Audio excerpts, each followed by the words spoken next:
Well, have you ever woken up with a hangover so brutal it feels like your brain's booting up slower than an old PC after a botched update? Yeah. Now picture this. You pry your eyes open, flinch from the daylight stabbing your skull, and boom, she's gone. Just vanished, like a magician's assistant in the middle of an act.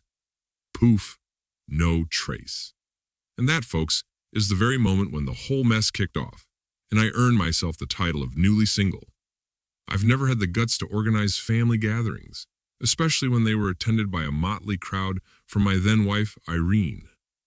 To be honest, I had a whole box of bulletproof excuses in my head, ready to work at any moment. Urgent deadlines, a psychotic boss, maybe even a fishing trip with the president himself. Anything to avoid it. And actually, it's not like I've been avoiding all these meetings. Her relatives were a cross between a traveling circus and an afternoon talk show for the emotionally unstable. Take, for example, her aunt, who was always admiring her grandson. I swear he could not distinguish an electric drill from a hoverboard. But during every family meal, they behaved as if he were the second coming of Elon Musk. And then, there's her cousin Valentine, who's now a showman. The guy drains half a bottle of whiskey faster than a bus driver punches tickets.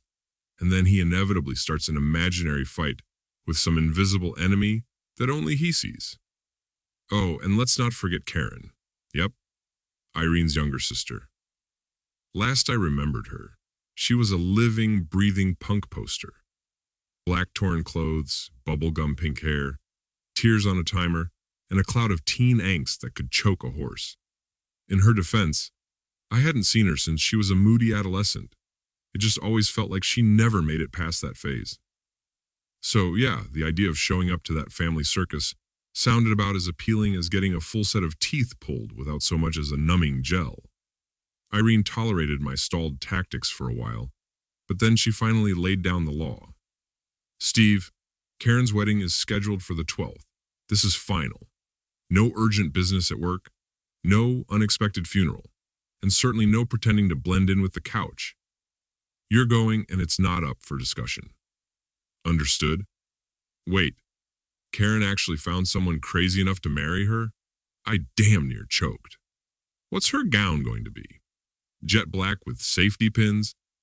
She shot me a look. Cut the jokes. She's way past that phase now. It's going to be classy, respectable, totally drama-free.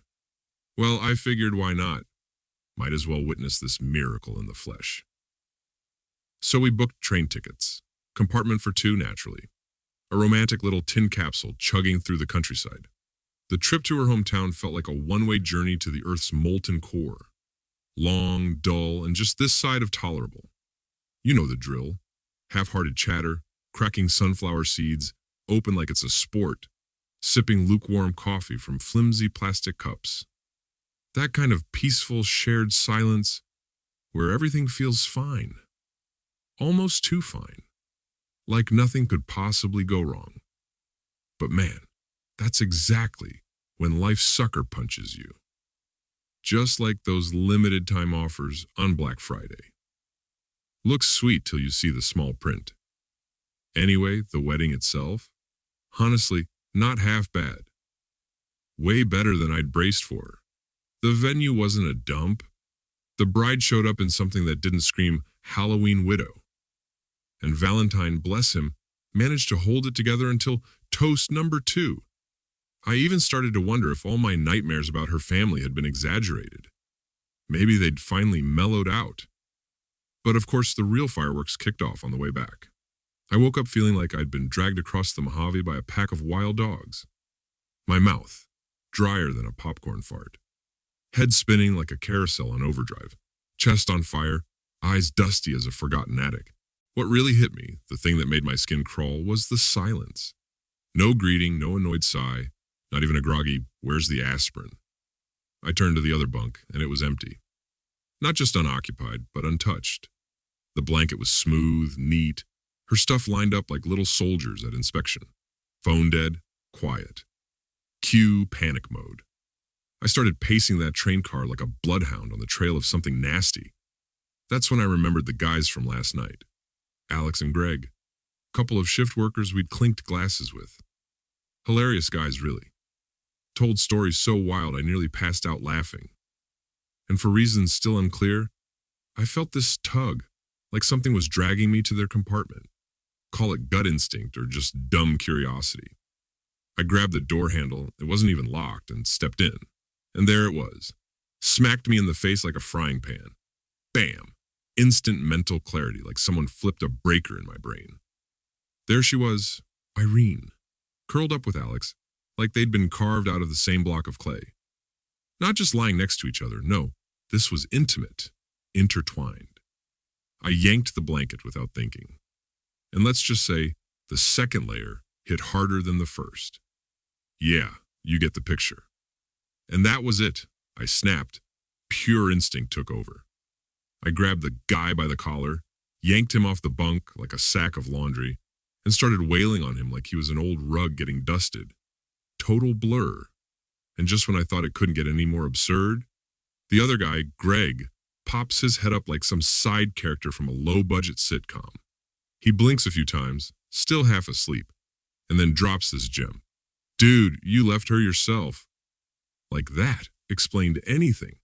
Then the conductor showed up, looking one step away from dialing the cops. Said if I didn't cut it out, I'd be booted off the train, or worse. So, yeah, I reined it in, staggered back to our compartment, heart pounding like a drum solo. Had a mess.